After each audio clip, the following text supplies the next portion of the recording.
Tipo de pisada. Isso aqui é um clássico também dos pacientes perguntarem. Esse caso eu já trago porque ele mostra um pouco mais de como é que pode ser olhada a pisada, que ela depende da fase. Contato inicial, apoio, propulsão, cada momento é diferente. O que é a pisada? O tipo de pisada é a posição da articulação subtalar, que é abaixo da região do talos, tá? Que entra bem no tornozelo, durante a fase de apoio, que é toque no solo.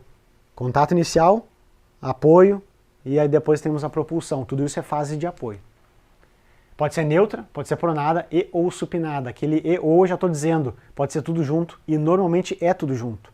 E aí entra aquele detalhe de que será que vale ficar arrumando pisada, sendo que a gente espera todas as pisadas, todo o padrão de pisada, um pouco supinada, um pouco neutra, um pouco pronada na corrida?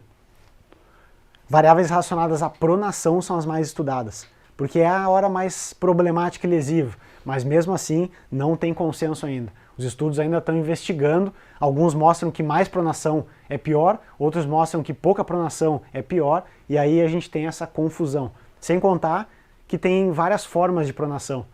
Que velocidade a gente faz isso?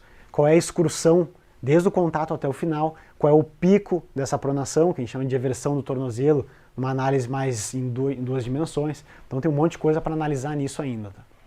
Olhem esse caso. Quando esse paciente entra em contato com o solo, que ele vai fazer isso agora com a perna esquerda, é supinada a pisada dele, que é a parte mais de fora do calcanhar pisando. Quando ele bota o peso, fase de apoio médio, é pronada.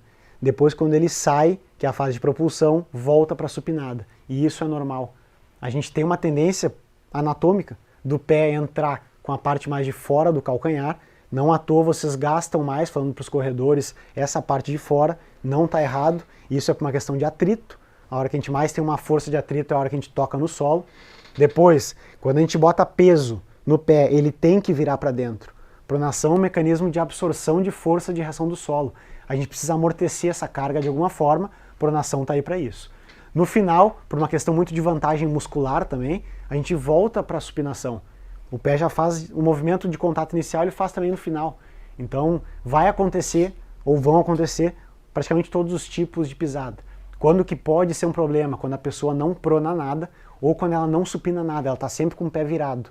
Tem algumas pessoas com alterações anatômicas que paradas já são assim, e quando vão movimentar, o pé está sempre nesse formato. Algumas lesões podem se associar com isso, tá? Mas vários na clínica eu digo, nem olha para a tua pisada, esquece, aqui não tem nada a ver com a tua história. Vão para outros pontos que são mais relevantes. Ele não precisa gastar num tênis específico, ele vai ter menos preocupação com a pisada dele, ele talvez tenha inclusive menos dores, isso tudo é uma coisa que a gente pode fazer no processo. Trazendo um pouco de estudo, ó, será que a gente tem que arrumar a hiperpronação, que é o excesso desse movimento? É o que eu falei que ainda a gente está vendo em estudos o que vale e o que não vale. Tá? A favor da melhora. Então, muito trabalho já mostra que arrumar a pronação pode ser interessante. São estudos que ainda tem que ter mais robustez, a gente vai precisar de mais qualidade metodológica, mas eles já estão mostrando algumas coisas relacionadas. Tá? Contra a melhora. Ou seja, melhorar a pronação, arrumar tipo de pisada, vai mudar nada para a pessoa. Então a gente tem essa balança, né? Não se sabe ainda, a gente não tem um consenso muito claro. Qual é o raciocínio que pode ser assumido, tá? Esse vídeo que está rolando agora, do Shape TG, o cara que fez a quebra de recorde nos 10.000 metros, ele, botei no Instagram inclusive já como um post, tem um excesso de pronação absurdo.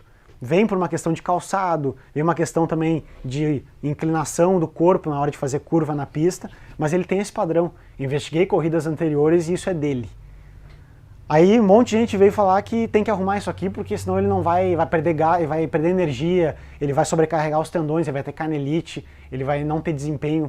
Não vai ter desempenho, o cara fez recorde de 10.000 metros, o cara tá voando. Não é porque ele tem uma pronação que ele vai ter que arrumar isso. Não é assim, não é linear. Lembrem que é uma série de fatores que a gente vai interligando. Então esse caso chega para mim na clínica, pode deixar essa pronação. Não tem histórico importante, está desempenhando muito bem, não tem dores relacionadas, eu não mexo. Agora entra o cara, que é o anterior que eu comentei, com uma canelite só de um lado, nesse caso ao lado esquerdo, com um ângulo de eversão, de pico de eversão muito maior no lado que tem a dor, a gente sabe que tem alguns estudos sugerindo essa associação. Aí eu entro com uma intervenção. Tem várias possibilidades. Não precisa nem se preocupar com tênis inicialmente. Trabalha as musculaturas que controlam isso, faz ajustes de variáveis como cadência, ensina ele a fazer esse controle motor de forma automática, ou então investe ali num tênis que pode estabilizar mais, ou até num controle por palmilha. Tem várias opções, não precisa engessar. A gente tem que ver também as crenças, o que o paciente já tratou, o que pode dar mais certo do que uma específica que a gente pensou. Tem que ter esse leque. Então aqui mostra quando que vale a pena e quando não vale. Tem casos que justamente não é onde a gente vai mexer. Tá? Overstriding, uma pisada longe do quadril. Então a gente consegue ver pela questão do marcador o quão longe a pessoa está pisando do quadril em relação ao início do contato. O que a gente sabe? Tá? O contato inicial afastado desse centro articular, como eu comentei, quanto mais longe, como rolou no vídeo aí, maiores as forças de frenagem. Aí é aquele esquema da força de ação do solo. Bateu no solo, ele te devolve no sentido contrário. Se eu der uma pancada muito lá na frente, a gente vai ter uma devolução de força nesse mesmo lado, nesse mesmo sentido, e isso pode fazer com que eu esteja freando a minha corrida. Então aumentam realmente as forças de frenagem.